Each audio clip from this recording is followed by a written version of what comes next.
Dans le cadre de notre engagement pour l'inclusion, nous avons organisé avec l'IPSO des ateliers de sensibilisation au handicap. L'objectif, mieux comprendre, déconstruire les idées reçues et favoriser un environnement de travail plus inclusif.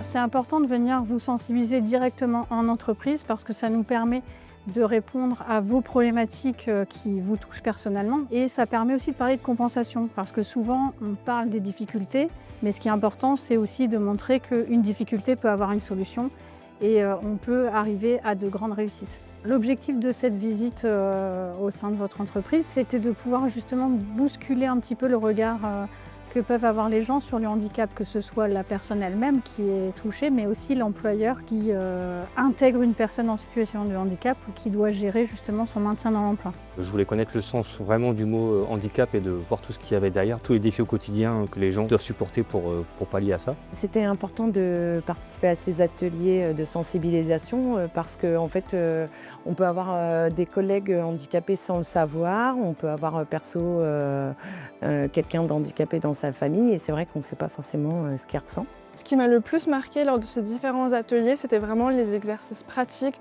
On a vraiment pu ressentir les handicaps et se rendre compte à quel point, même si on pense savoir ce qu'ils vivent, c'est vraiment de se rendre compte ce qu'ils vivent réellement et donc de développer encore plus d'empathie et d'avoir encore plus envie de trouver des solutions pour améliorer le quotidien de chacun. Ce qui est intéressant, c'est de mettre un petit peu à mal les préjugés qu'on peut avoir sur le handicap. Ce qui est encore plus parlant, c'est quand on a des expériences immersives sur la vue, sur les handicaps moteurs, etc. Donc se plonger réellement dans le quotidien et dans les gestes du quotidien d'une personne à handicap, c'est assez intéressant.